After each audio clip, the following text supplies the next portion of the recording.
For the past 3 years or so, I've worked as an overnight security guard at a mall. It used to be that the mall didn't require an overnight person, but vandalism started to become a problem. Most of the time, I would just drive around the parking lot all night listening to my car radio. Now and then, I would kick some skateboarders out of the parking lot, or investigate a suspicious person lurking about. But other than that, I would say the job was pretty tame.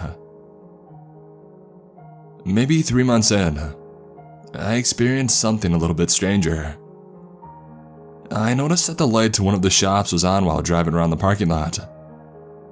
And this was surprising to me considering that no one had snuck past me as of yet. So of course, I parked the car and I headed inside the mall to catch the potential thief. As I approached the shop, I didn't hear the sound of anybody rummaging through the inventory. Sure enough, the shop was empty. As a matter of fact, even the security gate was still down. Only the shop owners had access to the security gates, so I couldn't really do anything about the light being on. I headed back out to my car. I would say that about an hour went by without any incident. But as I was circling around the entrance to the mall, I saw another light on inside. What the hell? I said aloud. Inside the mall, it was the same scene repeated. The light was on to the shop, but the security gate was still closed. I even tugged on the damn thing, just to see if somebody had heard me coming and just hid from me. But it was locked. I heard a click from behind me while investigating. The previous light was no longer on. It may have just been my mind playing tricks on me, but I swear that I saw somebody run behind the counter and hide. I shined my flashlight into the shop and I scanned the area. Nothing that I could see. Behind me was another click. Once again, the light to the shop was off, and I know this time that I saw somebody standing in there. Hey, you can either leave with me or you can leave with the police. It's your choice. I yelled to the person. They didn't move. They just stood next to the light switch. I approached the gate and I turned my light in the direction of the light switch. There was no one standing there. I did see that a clothes rack was fairly close to the switch, so maybe the light was catching the clothes just right and casting a shadow. That was the most logical explanation that I could think of, at least. I left the mall. I was pretty spooked out from the events of that night, but after a few months, they were pretty much out of my mind. My patrols were nothing special for a while after that. I think the next incident happened around my 1-year anniversary as a guard. It was winter and I was inside of the mall checking the pipes. Yeah, I was on security duty, but the owners decided to save a buck by having me inspect certain things as well. Whatever. I was heading to one of the bathrooms to relieve myself when I heard the toilet flush. I jumped a little more than I would like to admit. Inside of the bathroom, I didn't see anyone. The toilets in the mall were motion activated, much like every other mall in the world. I checked all of the stalls. Empty. I'll spare you the details, but after checking the stalls, I took a seat in one of them. I had a YouTube video playing on my phone while I was sitting, and then I heard a tapping sound coming from the stall next to me. It was subtle and very quiet. I glanced to my left and I saw a pair of shoes, standing with the toes pointing towards me. Slowly I brought my eyes up above the stall.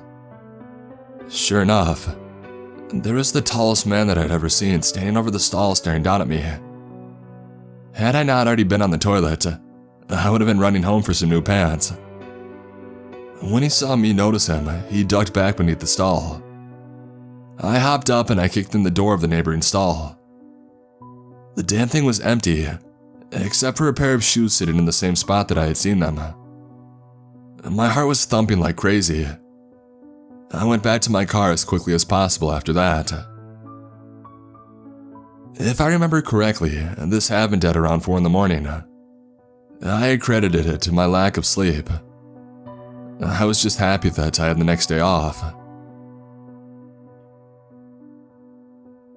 I think around my 1.5 year mark, I was patrolling the inside of the store during the winter once again. I hadn't had many strange incidents recently, so I was pretty much on ease that day. And then I heard this popping sound. It came from the food court of the mall. When I arrived there, everything seemed pretty normal. No tables were overturned, no broken glass, and so on. I decided to do more of a thorough walkthrough of the shops to make sure no one was hiding in the kitchens or anything. I started at the pretzel shop and I worked my way around clockwise. In the middle of the shops was the pizza shop, one of the more popular places to eat, of course. In the kitchen of that place, I noticed that the bag of flour used to make the dough was lying torn open on the ground. That must have explained the popping noise. I looked around the shop for a broom and I found one in the closet near the back of the kitchen. I stopped dead in my tracks when I returned to the mess. Bare footprints were in the flour. The footprints were huge though. Like whoever had stepped through it had to have been a size 15 or something. I pulled out my flashlight, more as a weapon rather than a light source, and I began scanning the pizza shop. I checked the walk-in cooler, the lobby, even in the cupboards beneath the dough area. No one was there. One thing that I distinctly remember while searching the shop was this feeling like goosebumps down my back. The only way to describe it is that feeling you get when there's a spider crawling up your arm, and you haven't seen it yet. So needless to say, I was relieved when I left the shop after cleaning up the flour mess.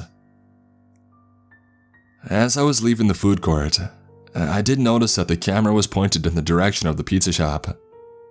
I would have to take a look at that tomorrow. Now the strangest part of this incident is what I found when I got home.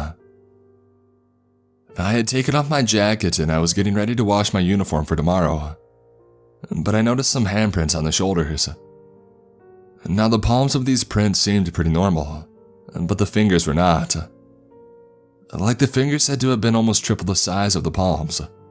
It was really creepy. There were also marks as though my right wrist was being held. I didn't sleep very well that night. When I went into work the next morning, I was informed that the cameras didn't work. The owners of the mall once again went the cheap route and decided to install dummy cameras. Their whole philosophy was that it would discourage people from doing anything illegal. Friday nights were especially notorious for troublemakers. So on these nights, the mall would make sure there were 2 security guards patrolling the grounds. One of us would circle around the parking lot in the car as usual, while the other would patrol inside.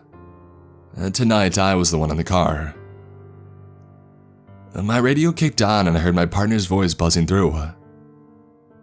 "Someone inside is just standing here."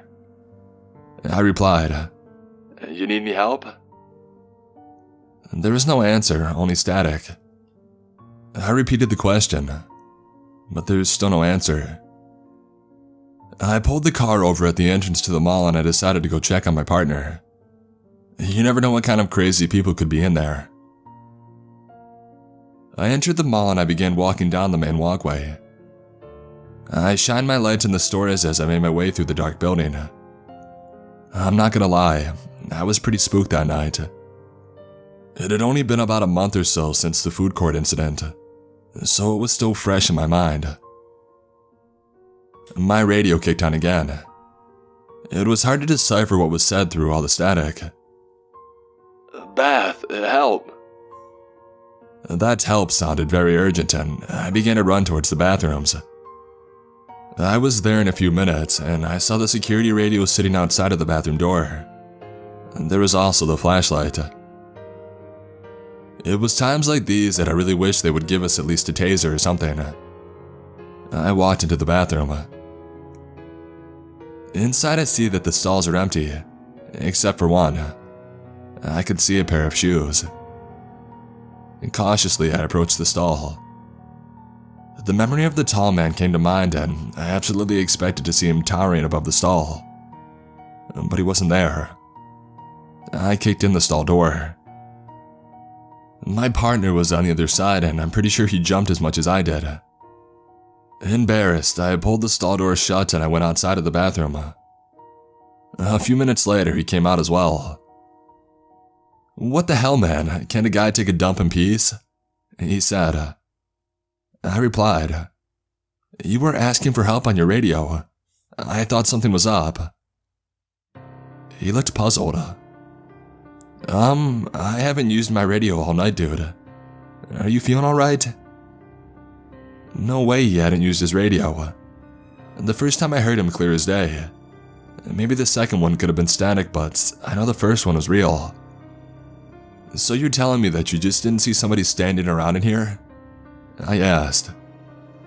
"I'm pretty sure I haven't." "Well, until you kicked in the stall at least." He had his radio back at his hip and flashlight in hand. "Weird. Maybe my radio is just broken or something. Sorry about that." And then I left. As I was leaving the mall, I continued to beam my light down the many walkways. I had to take a double take on one of them though, cause I swear that I had seen a man standing near one of the fire exits. The light illuminated the empty hallway. I seriously must have freaked myself out thinking about the tall man in the bathroom again.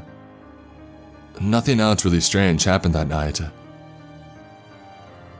Sometime later, I was patrolling the mall with my flashlight on. As I recall, I was pretending I was guarding something more important than clothing shops and the occasional electronics store. I was near the back entrance to the mall when I heard a commotion coming from somewhere nearby. It took me a second to realize what I was hearing, but I recognized it as multiple animal calls. It was this mixture of birds, dogs, and some hissing from cats. I made my way down the hallway to the pet store. Inside the pet store, I didn't see anything out of the ordinary. There was no one hiding in there, and I didn't see any of the animals out of their cages or anything. But I did notice that the dogs seemed to be all staring at the shop across the hall. I couldn't break their gaze from the place, and they just continued to bark at it. Shining my flashlight over, I could see that it was the shop that sold dolls. Yes, of all things, it had to be the doll shop. Reluctantly, I made my way across the hallway to the store. Now, I'm not gonna lie, I hate dolls. Their creepy-ass faces always put me on edge. So walking through this store already had me creeped out and feeling uneasy. But it was my job. I scanned every inch of the shop, searching for a hidden person. Nothing. As I was searching behind the front counter, I heard the dogs barking turn to growling.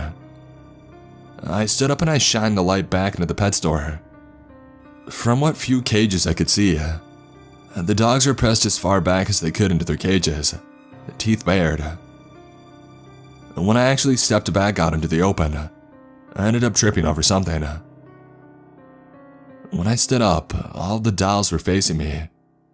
I don't think I've ever moved so fast in my life. I was out of that shop and back into the pet store in almost no time. However, the dogs in the shop were now growling at me as I approached their cages.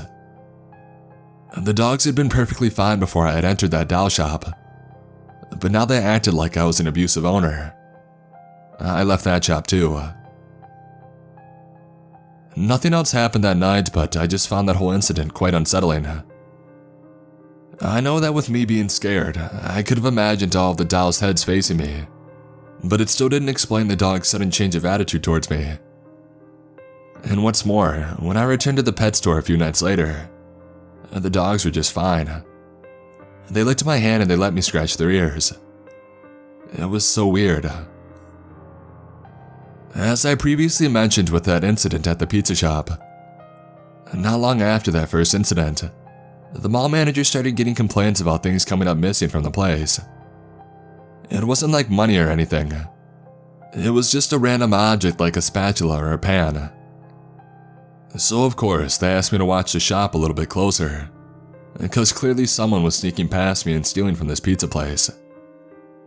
I complied. For the next 2 nights, I made sure to check up on that pizza place every 20 minutes. I watched the entrances to the mall as closely as possible. No one was getting in unless they were already living in the mall. They weren't getting into that pizza place. But according to the employees, stuff was still coming out missing. Clearly, patrolling wasn't going to catch what was going on with the missing items, so I decided to set up my own little camera inside of the store. I didn't let any of the managers or the crew know, because I had a feeling that an employee was stealing from the company. I also overheard some of the crew talking about how a ceiling panel was always out of place when they'd open up in the morning.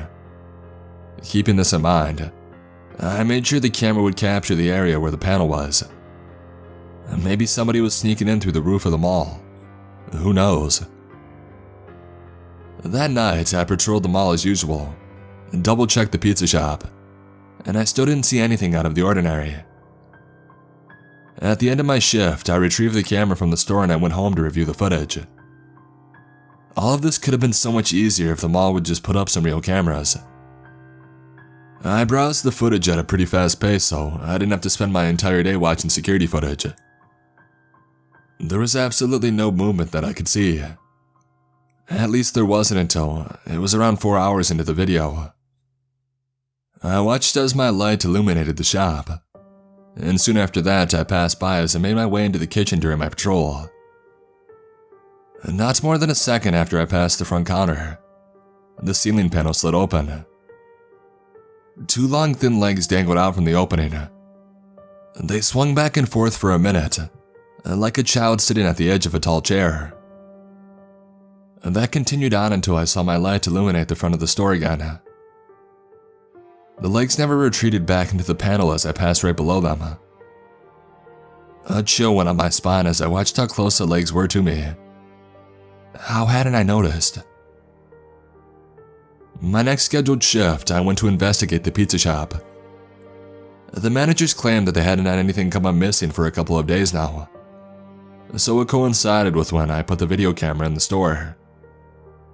Regardless, I still had to check out the area inside of that ceiling panel.